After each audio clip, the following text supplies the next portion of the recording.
A panel of experts convened. For the future of HMOs they dreamed. Daryn fought council tax. Andy shared HMO hacks. With Ben and Vann, change was esteemed. Let's welcome them to the stage. Okay. Take it away with our host, Andy Graham. No, it's like when you get the Grammys. Thank you. I believe that this is our last talk of the day here before we can all move on and the fun will begin. First of all, it's a real pleasure to be able to stand here in front of you all this afternoon, and it won't have been missed on you that I am joined by these four upstanding gentlemen here as well. Three upstanding gentlemen. We're gonna do something a little bit different here. We're gonna do a Q&A, an open format Q&A.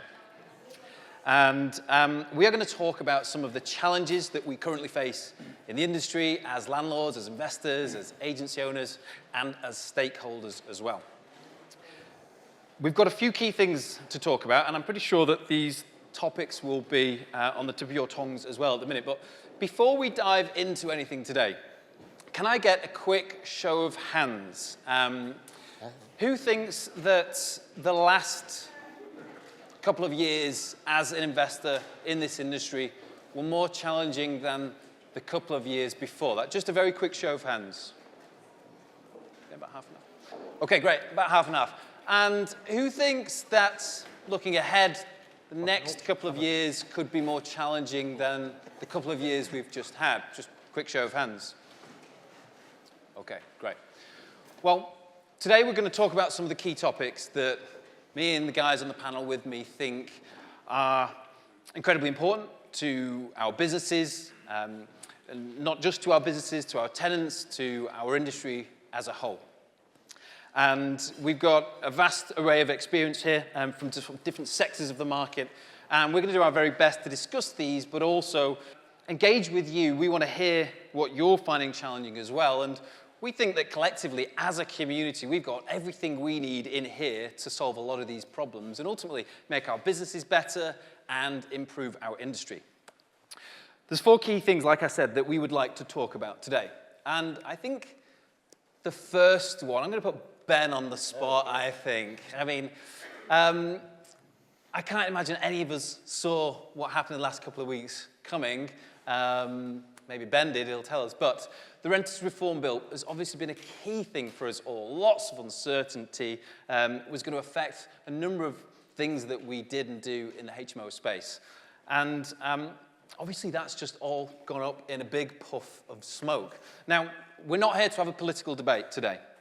And before we go any further, a couple of housekeeping rules, if we may.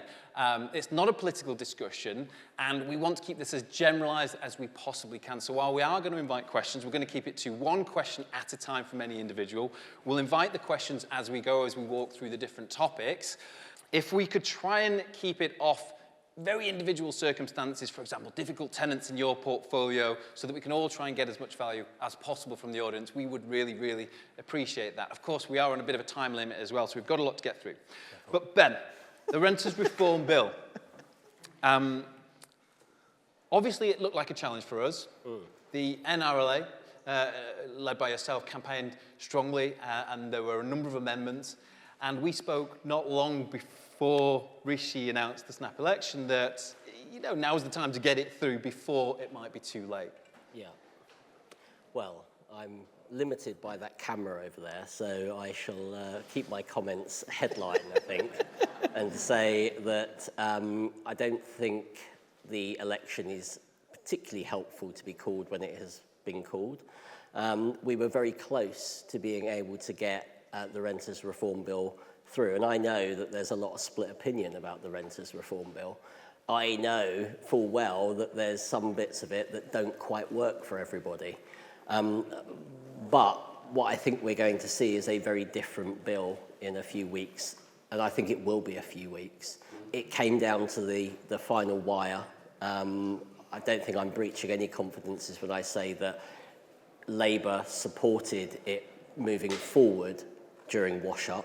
So all of those amendments that were keenly fought for, which, as I said, don't necessarily solve all of the problems, but they will be perceived as being a darn sight better when we see the bill in its new form, as we will, certainly within 100 days and maybe even quicker than that.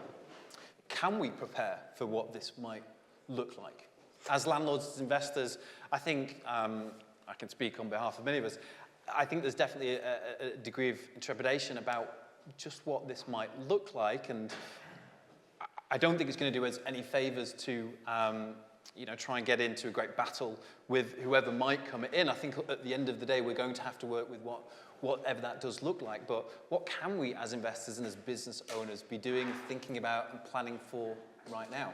Well, I don't think the bill is going to change dramatically in terms of lots of new things being added to it. So I think we're going to see our property portal. I think we're going to see our ombudsman. We will see the abolition of fixed terms. We will see the abolition of Section 21. I think what we will see is perhaps slightly longer notice periods than we have been used to. All of those things can be dealt with, but I don't think we should sit back and just wait for them to happen. And so I would encourage you to get involved with what we're doing, to get involved with what COHO are doing, to get involved in what your local MP is going to be doing once they get elected. Because the good thing that tenants groups do very well is they mobilise. You know, they go and picket agencies and make lots of noise. You guys need to do the same. We need to show that people in this room are not the enemy, they're part of the solution. Crappy properties are not something that we deal in. We want high standards, we look after our tenants, but it's right that we derive a profit, and it's right that if we hit a problem, that we're able to deal with problem tenants, rogue tenants, dare I say it, quickly. We mustn't let the bill turn into a rent dodgers charter. We mustn't let the bill turn into an opportunity for antisocial behaviour to run rife. And I think most ordinary people, your average dude on the Clapham omnibus, will feel the same. And that's where we've got to pitch these things. Can I just jump in? I'm going to pass it on to Vann. And Vann, I'm sure you've got some thoughts on this yourself. Yeah, so thank you everyone for coming today. Like, a big purpose of an event like this is really, there's really great people around the country doing different things, but they're all kind of scattered and trying to figure things out on their own. An event like today, the purpose of it is to try and bring everybody together, to share the challenges, to essentially, as Ben says, like, be in that position to mobilise when something happens. So although there's a lot of unknowns, the one thing that we can do is create more of a closer community that, the HMO Council Tax Reform Group was a good example where the NRLA and HMO landlords and investors worked together and, passing it to Daryn literally got the law changed. So I think instead of everybody around the country working on their own, actually coming together is going to be really powerful. I think at the end of the day, as landlords, and investors, we have become accustomed to this idea of continual sort of evolution of the law and taxes and things like that. And I think it will be something that we do have to continue to work with. There were a number of things that, as a student operator, that we could have done to maybe offset some of the things that looked a little bit scary. For example, the loss of fixed-term tenancies, and yes, there were some provisions put in for in the new sort of grounds for Section 8, I think it was, that would sort of give some consideration to student landlords. But there are also amendments that we can think about making to the way that we do our business. Good example in the student market would be maybe to think about bringing student tenancies forwards a little bit, so that students aren't in empty properties or left with empty properties over the summer period where they might be more inclined to leave. So I think it's also being really aware and clued up on the detail in whatever this bill and ultimately when it comes to fruition might look like, guys, because I think that there is a lot that we can do. And actually, I think when you really look at the detail and look at the landscape as a whole, you guys are out there doing great projects. You've got fantastic tenants. The standards that you are doing it to gives you that edge in the market. But I think if you really understand what's in the bill, you can actually adapt your businesses and probably find that it doesn't have a huge or indeed detrimental impact. I mean, Daryn, what do you think? You've got a big agency, you manage a lot of tenants yourself. Does it concern you? I I don't think anything should concern us, because I think what we are very good at in this room and around the country is we're good at adapting. We adapted to Section 24. We adapted to that. We might not agree with it, but we adapted. Begrudgingly, because we had to. Yeah, but I think Ben's hit the nail on the head here. I think we don't shout loud enough as an industry. Yeah, Ben can't do it on his own. I mean, he nearly had the keys to number 10. And he nearly had an umbrella for that as well. Yes. No, but Ben can't do it on his own. And he needs all of us to tell him and his team, and we probably need, you know, the reform group, the HMO reform group, to help with that. I think the Renters Reform Bill goes some way, but I don't think it goes enough. And funny enough, I was just bending Ben's ear out there. I'd like to see tenants on the property platform.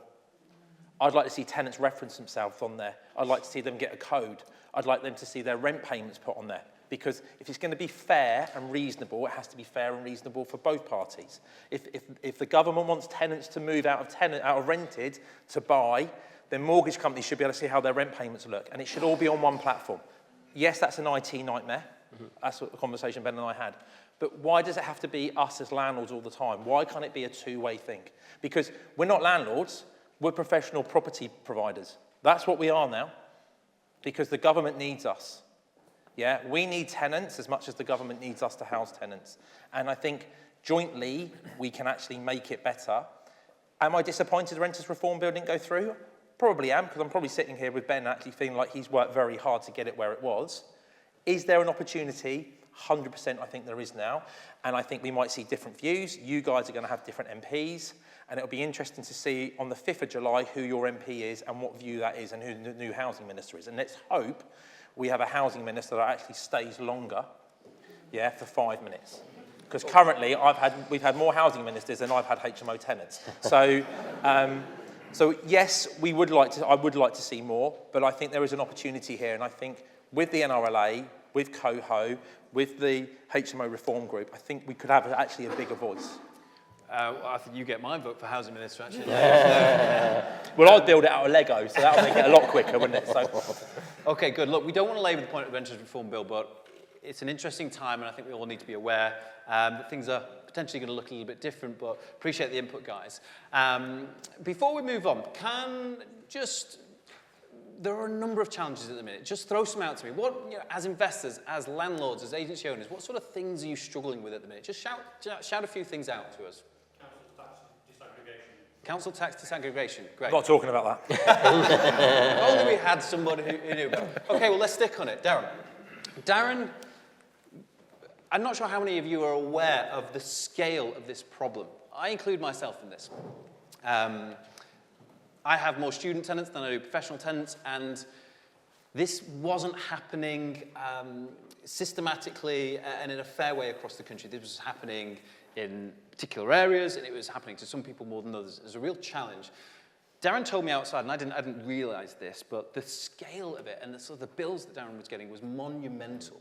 And actually, to have campaigned and pulled as many people together as they did, Daryn with Wendy, I don't know if Wendy's in the room here somewhere, and the Council Tax Reform Group, to actually change the law is staggering. I think that in itself is a huge example of what can happen when you or or when a community puts their mind to it. But Daryn, can you give us a bit of an update on the council tax disaggregation? There are still obviously issues with sort of maybe backdated payments and things like that. Yeah, I mean, I think firstly, I think everyone in this room contributed to helping change the law, because however small that contribution was, all those contributions, you know, make a big circle, and everyone contributed to that. So I think fair play to the HMO community for doing that. And this was a problem not just for landlords, but also for tenants. And this is the first time, I think, in a very long time that landlords and tenants came together to actually change a law. So I think that's a real positive there.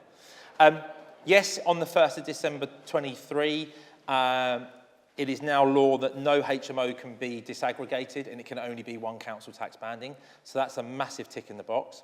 Yes, the VOA are still behind on doing it. I haven't seen Ben for a while, and he'll laugh at this, and I don't think I've told Vann this, but I actually rung the VOA the other week about one of my ProPods still being disaggregated, and the lady said to me, "Now, Mr. Brewer, before we start, let me tell you how the law changed." to her, you may not need to tell me how the law changed. She went, well, I'm sure I do need to tell you how the law changed. I said, well, you don't need to tell me because I helped change it. And it all went very quiet. And then I could hear her typing on her computer. And she went, oh, you're that Mr. Brewer. And then I asked her if she had a dartboard in the office. The VOA are behind, and, you know, it doesn't hurt me to say this. They actually have a department. And you know, I'm glad they have a department because Ben will remember in 22 when I met him at the Conservative conference. Oh, yes. Yeah, we had this conversation and I spoke to the VOA and the VOA said, you'll never do this. You'll never change it. And I said to him, well, one day we will, and one day you'll have a department to deal with it. So it's quite glad when you ring the VOA and they say press 1 for HMO. So I'm quite glad. I'm quite glad of that. But in regards to disaggregation, yes, they are behind. I think now they're talking at the end of July. Anyone that's got backdated bills pre-December 23, unfortunately, those bills will stay. And we are still seeing tenants being chased for backdated bills. When we had all our portfolio rebanded in Portsmouth for ProPods in 9 months, Andy fell off his chair when I told him earlier, we had about £180,000 worth of backdated bills sent to us. Yeah, that's how big the problem was. To deal with that, it's very hard to deal with backdated bills because you've got tenants saying, I've lived in your property, you had an all-inclusive bill, why am I now getting it? Well, you're getting it because it's been frustrated by a third party. That's quite technical. But if you've now got councils that are saying we're still sending bills out because your HMO hasn't been disaggregated since December 23, I would be saying speak to your councils because there are councils who are not sending these bills because they know if they send the bills and the tenant pays, they're going to have to refund the tenant and then they're going to send the landlord a new bill from December 23. So I think that part of it is all about discussing it with your local authority and getting some understanding with that. Most local authorities are doing that. The bit we have to be careful on here, though, is that some local authorities, and I haven't told this, Ben, and you're going to cringe when I tell you this, are still asking the VOA to reband individually HMOs prior to December 23. So I've seen one that's been backdated from now to January 21 to then go from a single band to 6 bands for each 6 rooms, to then change again from November, end of November, to then go into a single band. That is ludicrous. I've raised that with the department and I've raised that with the MPs as well. And I think some MPs were shocked when I told them that because the idea of this law was it was to stop. Yeah, and they're now using a mechanism of how they can do it prior to the law change. Absolutely. So we're not quite there, but we're 90% there. And I think it comes back to what I was just saying earlier. If everyone does it, then we can actually make a change. And don't wait for somebody else to do it, because they might be waiting for you. That's the thing to remember.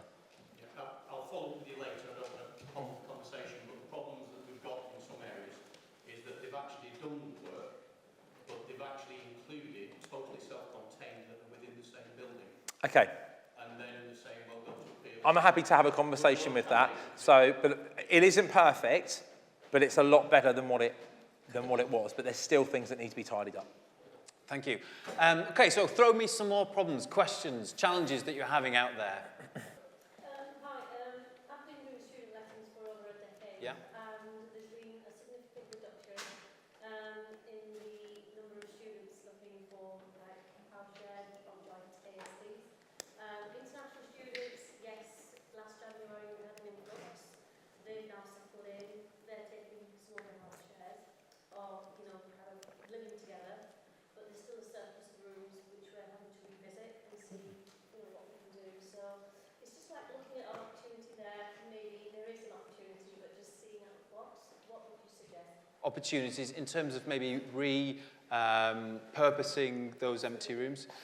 I think it's an interesting question, and I think there's possibly a few reasons for this. So, is the problem that the tenant supply that you were having has now seemed to change, and that there's sort of empty and vacant properties or spaces available? There's been an increase in the one beds. They wanted to live in a unit but have an ensuite. But in terms of the groups that used to look for the Okay, well, I might, pass this one to Vann. So marketing rooms, properties and things like this, and this sounds largely like a challenge there. I think understanding the tenant demographic and the sort of housing they need, but what sort of things, as the man who's built the software that we're all going to rely on, what sort of things can, we be doing, and how can we be using these sort of marketing tools that we've all got to make better use of our businesses and rooms and these opportunities?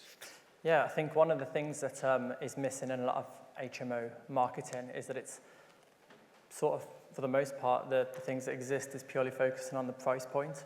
So we've got a whole audience, a whole customer base that have came into it purely on the low rents.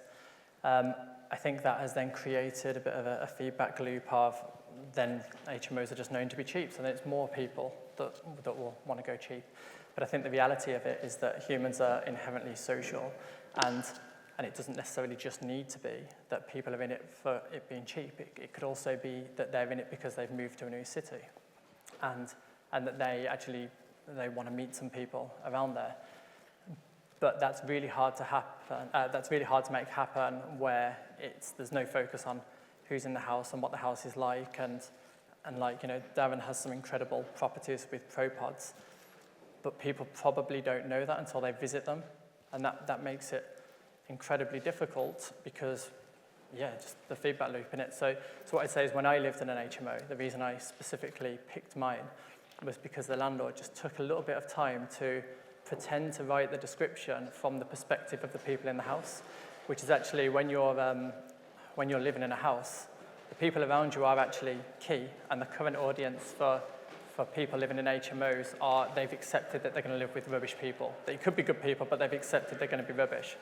But actually, if the marketing of it and the description of it starts to focus a little bit more on the lifestyle that you're getting it, which is how all good businesses are selling their products, it's the lifestyle that really adds value above and beyond the hardware or whatever it is you're selling. I think that's a massive thing that's missing currently, and I think it's also the thing that's created the reputation it's got, because this is lower cost housing, and it doesn't need to be.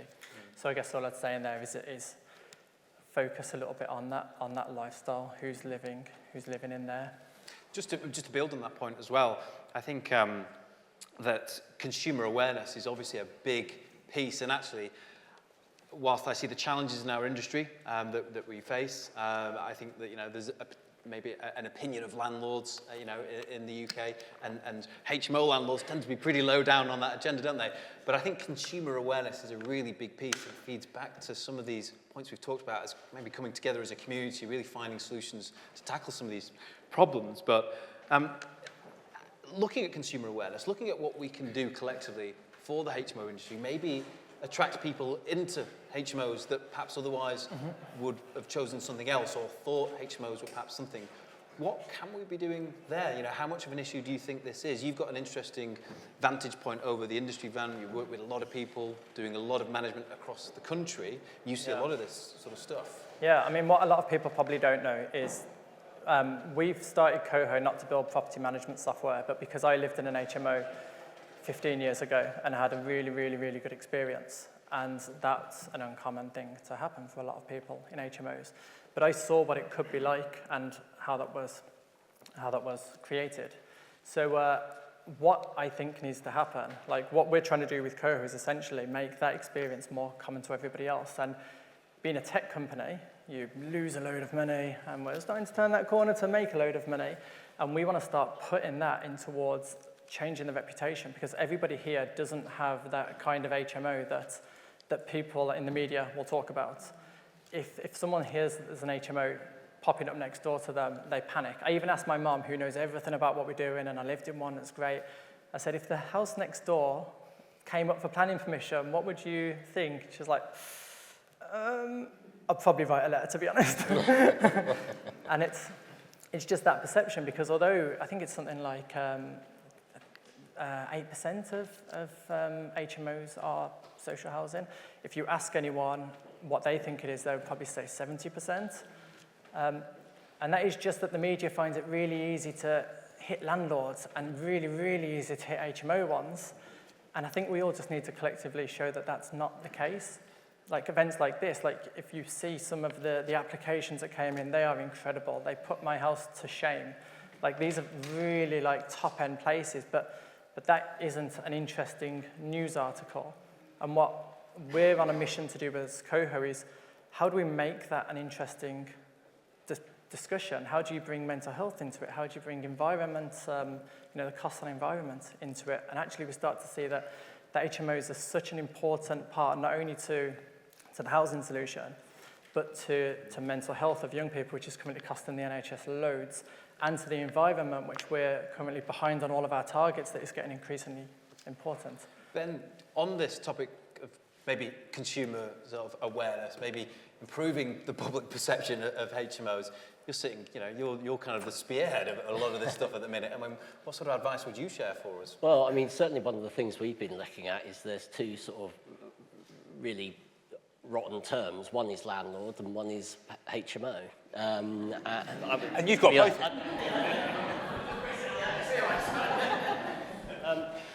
And I think that this is symptomatic of the media that we're kind of in at the moment.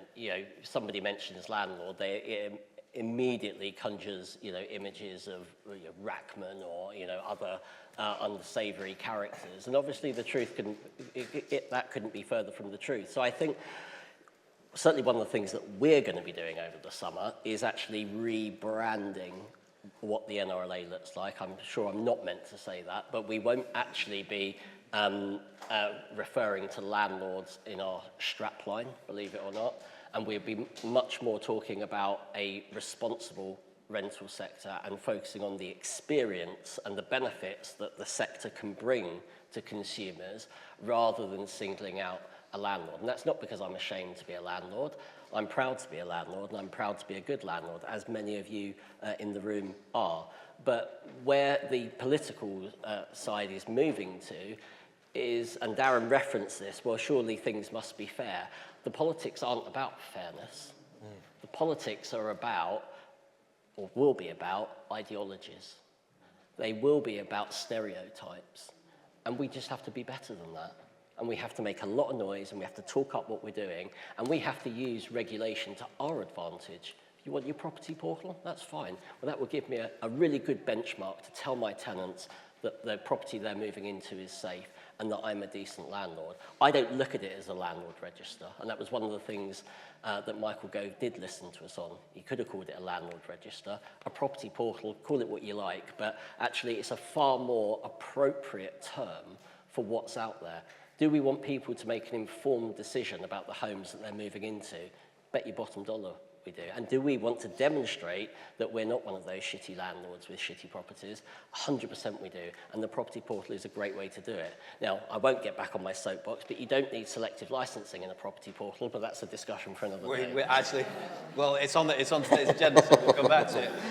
I'm sure there are some questions about this. Consumer awareness, how do we change the narrative? Any questions you guys would like to ask the panel about this? Throw them out, hands up, anything at all.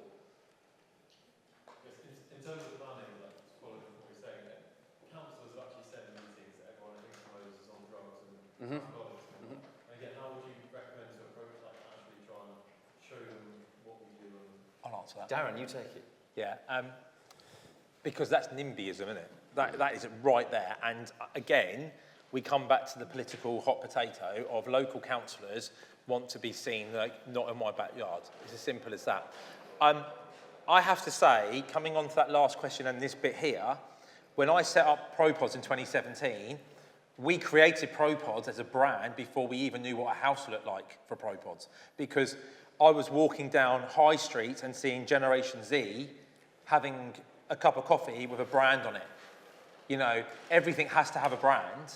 And I have to say, from our point of view, when we put stuff in for planning, our brand helps us to deter what that property looks like. So I think brandness and consumer awareness is key, but I also think it's about how you approach the planning side. There's probably a lot of people in this room who develop in Article 4 areas, non-Article 4 areas. Ben's right, selective licensing will not be required as far as I'm concerned once the property portal comes to fruition. but I do think it's about how you deliver that product. Yeah? There is not one bad landlord in this room, and I'm actually going to bet my bottom dollar there isn't. Because, yet again, if there was one bad landlord, they wouldn't be in this room. Yeah? They won't be on the property portal. You know, because that's the reason they're a bad landlord. So we're not bad at all. We're actually good. And it's about time we start shouting at how good we are. But with planning, I think you just have to win over that whole, well, you're going to have druggies, you're going to have alcoholics. You're not. And actually, if you are, you're actually going to do it in a good way and help out society. And if you're not, you're actually going to do it in a good way and help out society. So either way, you're going to do it good and you're going to help out society. So you should feel proud about submitting a planning application because actually you're helping to help the problem with housing at this moment in time. I'll just build on that if you don't mind, Daryn. I think this is NIMBYism, and it's not new, and it will continue, and I think we need to continue doing the right things, but I think also being really clued up on the technicalities of planning has never been more important. There's some really good examples around the country of particular councils making it particularly difficult for HMO investors. Almost an anti-landlord, and I would say more of an anti-student policy, more so it's driven by. But there are technicalities to planning, and I think a lot of people, investors, perhaps more so the inexperienced when it comes to planning, aren't quite aware of just how challenging it can be. But there are people, there are experts out there, the planning consultants that can really help manufacture the right sorts of applications that deal with these technicalities. And while the councils may still have issues with it, and they likely will, at least getting that foot through the door, getting that planning approved allows us to get that HMO set up, do the right thing, contribute positively, provide to the community, and demonstrate good standards of accommodation. So I think technically being really kind of on point with that is really quite important as well. Any other questions while we're on sort of planning and licensing thing, guys? Yeah.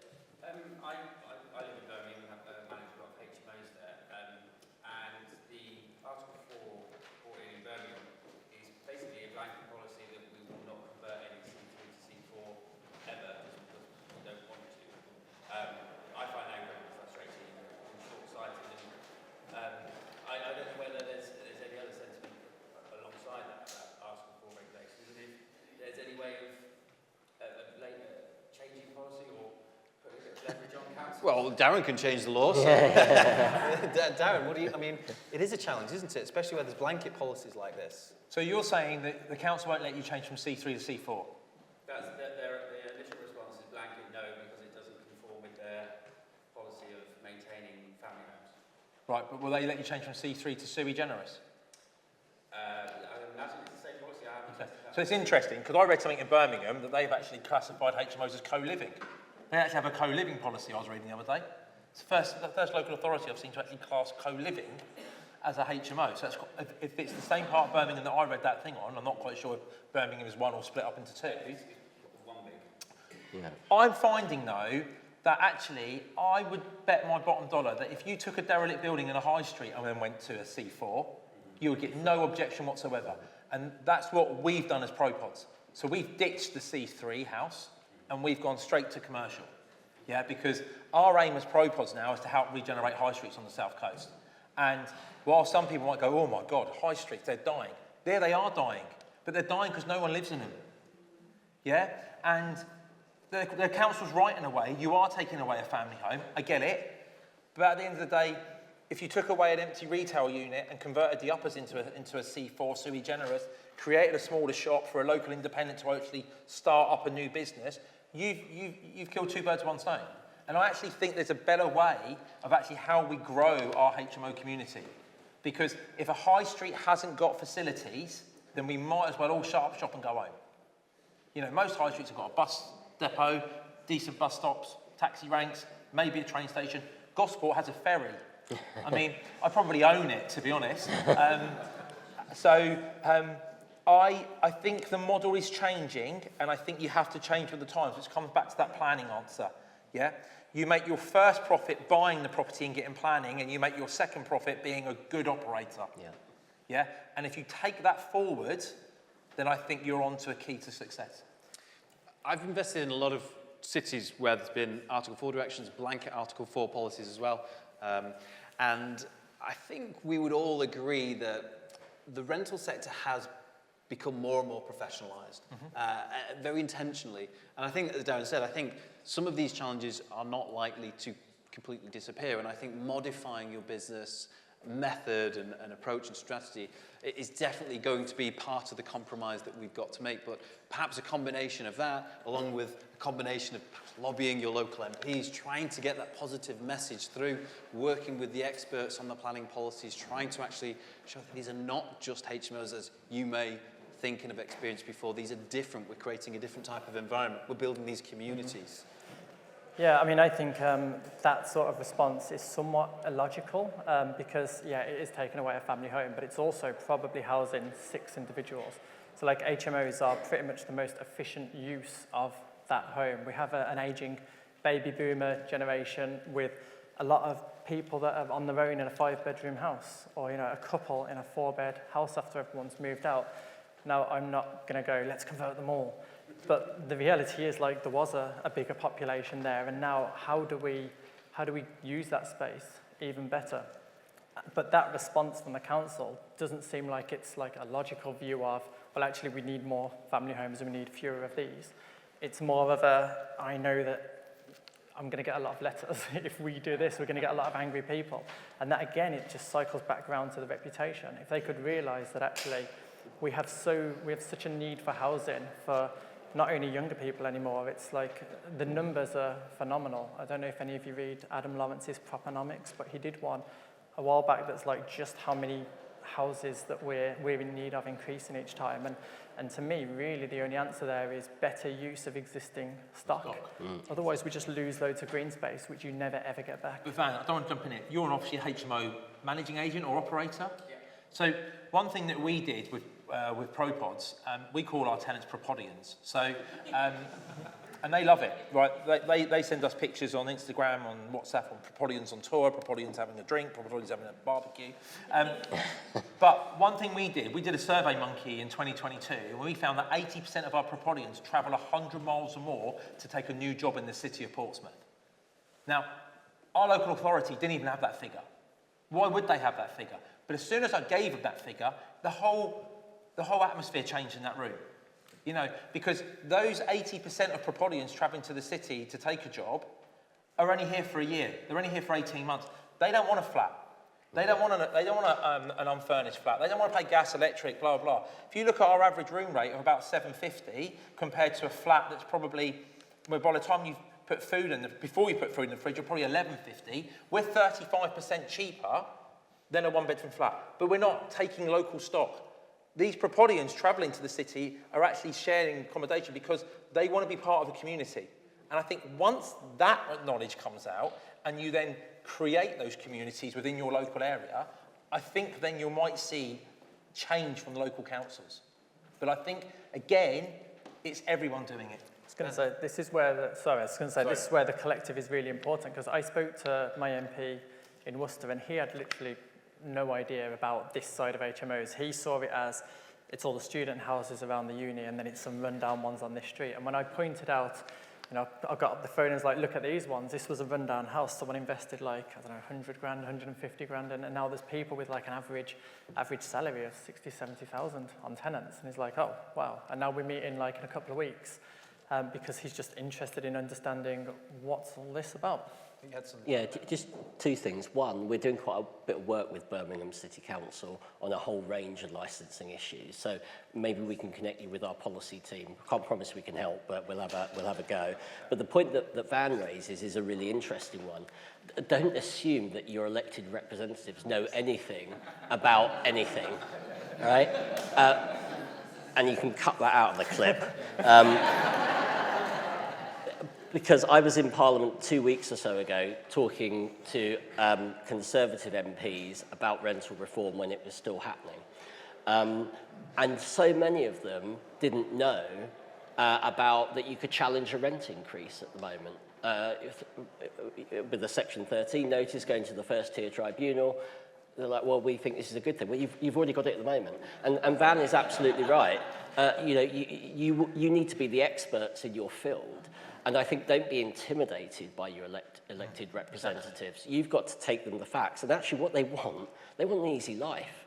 They seriously want an easy life. So, you know, briefings and facts and figures, not piddly little surveys, but, you know, proper empirical evidence that is going to support your case. And actually, they want to know what's happening locally. So, you know, I would urge you to seize the initiative and just don't accept no as an answer. And can I just come in on that? Because Ben's right. Because when we challenged the government on council tax, I remember I said once, there are 3 million tenants in England living in HMOs. And someone once said, and the government said, we don't believe you. And I said, well, where's your proof? Well, we haven't got any. And I was like, okay, well, there's 500,000 HMOs in England registered. Yeah, and if 6 people live in each HMO, and I actually said this to the housing minister at the time, I'm no Carol Vorderman, but that's 3 million. Are you not?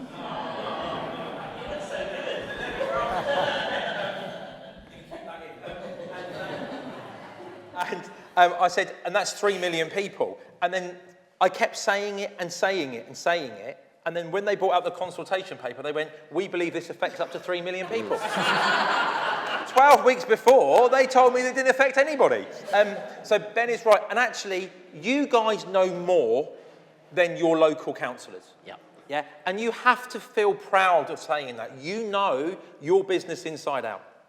A councillor knows a lot about a little. You know everything about, or a little about a lot, sorry. No, a little about a lot. You know a lot about a little. I had to think then for a second. Little and large. Little and large, yeah. I mean, yeah. But yes, you guys know more than the person on the street and the local authority, and it's just about how you bring that over. You know, I have something called coffee and donuts, and most people like coffees and most people like donuts. And if you go into a meeting, I've eaten more than one. There's so many meetings. But you know more than everyone in this room, so just be proud of it and actually go and tell people in a good way what HMOs can actually do for their city. But let them take the credit for it. Yes. Seriously, let them take the credit for it. Let's take some more questions. We've got another 15 minutes. Great question. We've got another 15 minutes. So, Can I jump in quickly on that? So just to add some great topic, by the way, really great coming off of that. I think all of what you said, I think is true, the brand approach to planning and lots of other things that we spoke about there. But I think a lot of councils still are very anti-HMO, and I think that's because all they hear is that EHO teams from the council just taking phone call after phone call after phone call from the problem HMOs. It may only be 10%, maybe less, but of course if that's all they ever hear about, that's how their opinions are formed. So I guess it's over to you guys to have thoughts on how we can start to work more locally with our councils to change, to educate and change the things. I've tried to invite councils along to our HMOs, I've not yet succeeded, for example. But is there anything that you guys have done or suggest to try and actually get to those individuals and the councils and change the things? So in the planning room, when you've got it's coming up to planning, they've got a much more subjective view on your application. I have had councillors come to ProPods when we set up, and I think it made a huge difference. I would like to see, maybe on this won't be everyone will agree with me, I'd like to see a contact number on every property and a scale. You know, like when you go into an eatery and it's 1 to 5, no one will ever go into a 1, but they're always going to a 5. Why can't you have that on a HMO? Because actually, that's one way of raising standards, but that's also telling the council that's how good you are. And Lee's right. How do you change it? I think the NRLA can help. I think having a reform group can help. Does that work alongside? Maybe, maybe not. But it's all come back down to that awareness. And I think, you know, we probably need a little bit more awareness nationally about what is a HMO. And actually, does anyone like the word HMO anymore? Because I can't stand it. No, I can't. You know, because it involves so many things. You know, but there is a need. There's people in this room who probably have rooms that are at £500, and there's people in this room who have rooms at £1,100, £1,200. You need both. And you need a spectrum in the middle, because you might rent a room at 500 and that person might get a better job in 18 months' time and move up to a 700. You need it all. But what we do need to be is have a better understanding of what actually, is it a HMO? Is it shared housing? Is it co-living? Or is it another word? But what it cannot keep being is a house of multiple occupation, because it just doesn't sit right with me anymore. I think something that I would like to see more of, and maybe this is something Ben can take away today, is more provisions for enforcement, because I think a lot of this is driven by the difficult landlords who house the difficult tenants and don't manage the tenants well, and the councils are under a lot of pressure. I've always found, as an agency owner, I sold my agency last year because there's a lot of problems managing tenants, but having a good relationship with the council, with the licensing inspectors, is a really important thing. And that takes time to build, but I do think that they are under pressure because they simply don't have the provisions to enforce. No, they're too busy faffing around processing selective licensing applications. Or not. Taking the money, don't get me started. But, I mean, we are talking about this issue because in all seriousness, this is, you know, we have to adapt our plans, our communications to future governments, and talking about enforcement and talking about bad landlords as well as really good landlords is important. But at the same time, I don't want to be always banging on about bad landlords because they're very much in the minority. I want to be able to be in the position of where we have things like a property portal that reduce you know, the impact on local authorities, because if you've got a property portal that's accessible by renters, by landlords, by the local authority, then surely, and I'm sorry to go back to it, you don't need the double up of selective licensing. And so I do think that this is a good way of being able to offer really targeted enforcement to local authorities.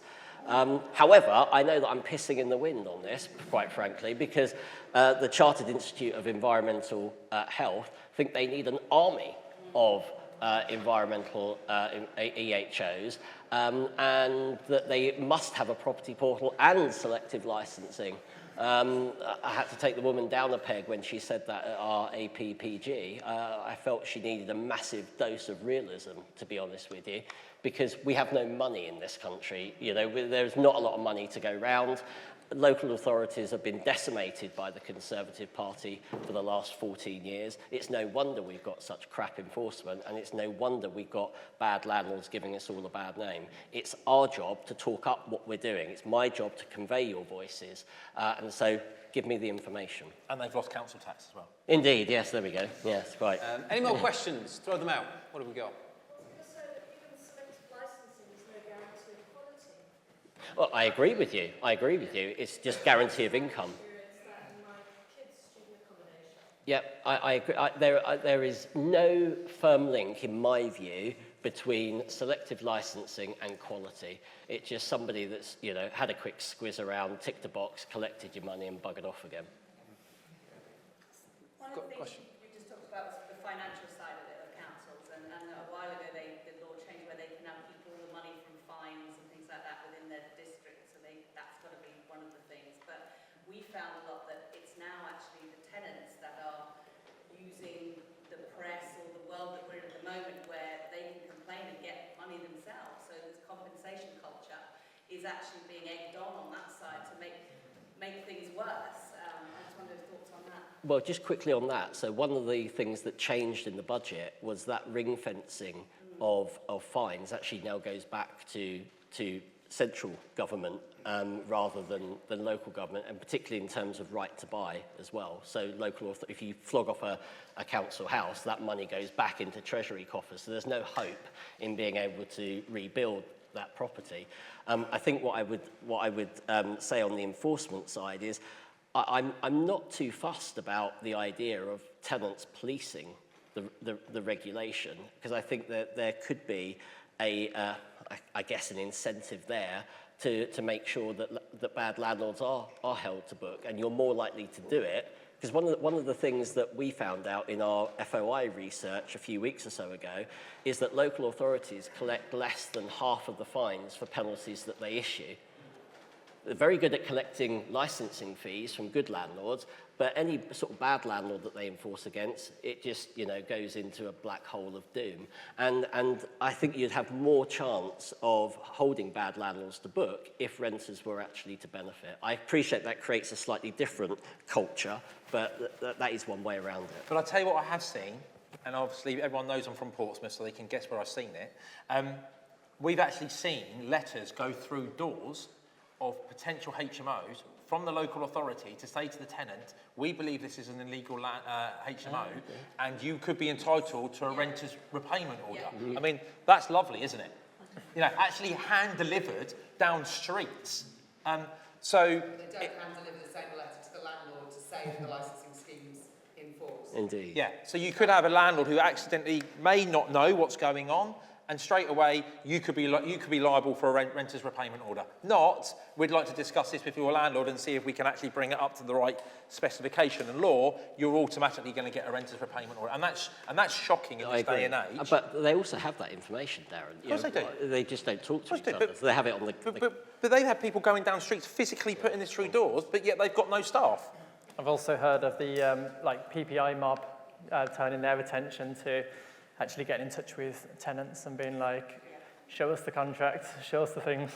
I think, yeah, I think there was the idea of and Graham, you might be able to correct me, there will be an ombudsman for landlords. You've got to be sort of registered with an ombudsman as an agency. I believe there's a proposal to be, there'll be an ombudsman for landlords. I have always encouraged private landlords to behave in the same way as agents. Agents have been having to do it for a while, having proper policies and procedures and a methodology to follow. If a tenant is unhappy, there's a process that you can go through, you can refine the systems, you can look at methods to improve, and if it's unfounded, at the end of the day, there is someone who can mediate or arbitrate that scenario. And we have found with lots and lots of tenants, some of them very difficult at times, that's always been a great way of protecting us and sheltering us and our reputation, and actually getting tenants to really back down when push comes to shove. There isn't actually anything fundamental to actually maybe claiming back. And a lot of that has been financially motivated, certainly in our experience as well. It's time, isn't it? It does take time, and that is a frustration, but I think having systems and processes and teams in place, you know, Vann is building something that's going to help a lot of the smaller landlords. This sort of software hasn't existed before. A lot of landlords, and maybe a lot of you still are, managing by spreadsheets and tools like that. And I think these sorts of systems and processes can help us do that and actually perform better as businesses. I'm conscious we've got a couple of minutes left, so we do have time for a couple more questions. Are there any? Far right. All right. You vote. Oh, hello. Hello, Mum.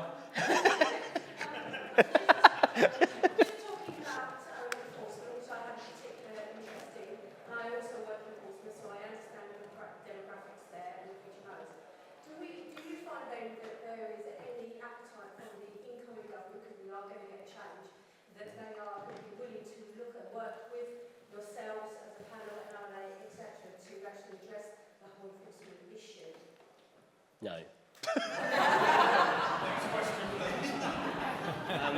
So, slightly facetious. At the moment, we're in, pre-election mode where talk is cheap. We don't have housing manifestos from either party. We can make some intelligent assumptions about where their minds are at. I do think Labour will be very much in favour of prosecuting more landlords, just by their very definition. That's what they like to do. But that's not official policy at the moment, and we have to see how all of these things tie together. The same problems await Labour as they are for the Tories at the moment. Thanks, Ben. Any more questions? Anything out there? Wow. Well, I think that is probably, in that case, a good indication. Thank you all for your time. Thank you for your great questions. Can we have a big round of applause for the panel?